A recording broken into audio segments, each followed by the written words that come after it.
മടങ്ങിപ്പോകാതെ പൊങ്കാല ഇട്ടതിന് ശേഷവും അതേ ഇടത്ത് തന്നെ ഇരിപ്പുറച്ചിരിക്കുന്ന ഒരു കൂട്ടം ആളുകളുണ്ട്. അവരിലേക്ക് കൂടി പോകാം. Adil Palode, good evening. ആശാ വർക്കർമാരെ കുറിച്ചാണ് ഞാൻ സൂചിപ്പിച്ചത്. 32ാം ദിവസമാണ് അവർ തിരുവനന്തപുരത്ത് ഇരിക്കുന്നത്. അവരുടെ ആവശ്യങ്ങൾ അംഗീകരിച്ച് കിട്ടുന്നതിന് വേണ്ടി സർക്കാരിനും മന്ത്രിക്കുമൊക്കെ കനിവുണ്ടാകണം എന്നതാണ് തങ്ങൾ പൊങ്കാലയിടുമ്പോൾ ആഗ്രഹിക്കുന്നതെന്നാണ് അവർ പൊങ്കാലയ്ക്ക് മുൻപ് പറഞ്ഞത്. പൊങ്കാലയ്ക്ക് ശേഷമുള്ള സമരപ്പന്തലിലെ കാഴ്ചകൾ എന്താണ് ആദ്യം? ആറ്റുകാൽ പൊങ്കാലയിട്ടവരെല്ലാം മടങ്ങിപ്പോവുകയാണ്. പക്ഷേ ആറ്റുകാൽ പൊങ്കാലയിട്ടിട്ട് മടങ്ങിപ്പോവാത്ത തിരുവനന്തപുരം സെക്രട്ടേറിയറ്റിന് മുന്നിൽ ഒരു കൂട്ടം സ്ത്രീകൾ ഇപ്പോഴും സമരമിരിക്കുകയാണ്. ആശാ വർക്കർമാരാണ്. അവരെ കാണാൻ ഇപ്പോൾ NK പ്രേമചന്ദ്രൻ MP എത്തിയിട്ടുണ്ട്. പാർലമെന്റിൽ വിശദമായ ചർച്ച നടത്തിയിട്ടാണ് ഇപ്പോൾ കേരളത്തിൽ എത്തിയിരിക്കുന്നത്. പൊങ്കാലയിട്ട് എല്ലാവരും മടങ്ങിപ്പോവുക, ഇവർ മാത്രം ഇവിടെ ഇങ്ങനെ ഇരിക്കുന്നു. ഒരു ദുരവസ്ഥ തന്നെ അല്ലേ MP? അവരുടെ ദുരവസ്ഥയ്ക്ക് ഗുണപരമായ പരിഹാരമുണ്ടാകുമെന്നുള്ള പ്രതീക്ഷയാണ് പൊതുവെ ഞങ്ങൾക്കുള്ളത്.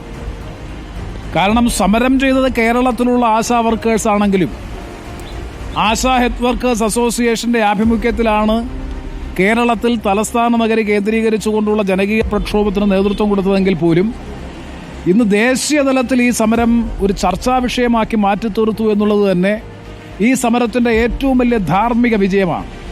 കാരണം ഞങ്ങളോട് തന്നെ ഈ പ്രശ്നങ്ങൾ നിങ്ങൾ മനസ്സിലാക്കേണ്ടത്, ശൂന്യവേളയിൽ 20 പേർക്കാണ് അവസരം കൊടുക്കുന്നത്. ഒരു ദിവസം 20 പേർക്കാണ്, നറുക്കിട്ടാണ്, ബാലറ്റിലൂടെയാണ് ശൂന്യവേളയിൽ സബ്മിഷൻ ഉന്നയിക്കാൻ വേണ്ടിയിട്ടുള്ള. കേരളത്തിൽ നിന്നുള്ള 4 പേർക്കാണ് അന്ന് ലോട്ട് കിട്ടിയത്.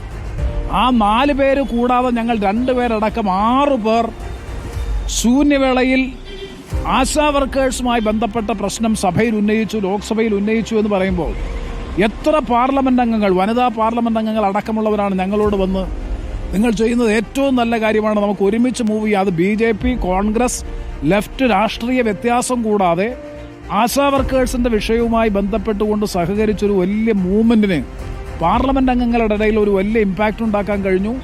കേന്ദ്ര ധനകാര്യമന്ത്രി, കേന്ദ്ര ആരോഗ്യമന്ത്രി, പ്രധാനമന്ത്രി സ്ഥലത്തില്ല, മൗറീഷ്യസിലാണ്. ബാക്കി മിക്കവാറും എല്ലാ തലങ്ങളിലും ഈ വിഷയത്തിന്റെ ഗൗരവം, പ്രാധാന്യം എത്തിക്കാൻ കഴിഞ്ഞു എന്നുള്ളത് ഈ സമരത്തിന്റെ ഏറ്റവും വലിയ വിജയം. ഇപ്പോൾ ഈ വിഷയത്തിൽ ആദിൽ പാലോട് ഇപ്പോൾ ഇതിനകം തന്നെ സ്റ്റാൻഡിംഗ് കമ്മിറ്റി അടക്കം ഇടപെട്ടിട്ടുണ്ട്. ഈ വിഷയത്തിൽ അവരുടെ ഇപ്പോൾ കിട്ടുന്ന വേതനം ഉയർത്തുന്നതിൽ, അതോടൊപ്പം തന്നെ അവരുടെ ജോബ് സ്റ്റാറ്റസ് എന്ന് പറയുന്നത് ഓണററി ആയി നിൽക്കുന്നതിന്, അവർ വോളണ്ടിയർ സ്റ്റാറ്റസ് മാറി അവരെ ഒരു തൊഴിൽ മേഖലയായി പരിഗണിക്കുന്നതിലേക്കൊക്കെ കാര്യങ്ങൾ എത്തുമെന്നുള്ള പ്രതീക്ഷയിലാണ് നമ്മൾ നിൽക്കുന്നത്. ഇപ്പോഴും അവരവിടെ സമരം തുടരുകയാണ്. ഞാൻ തിരികെ എത്താം.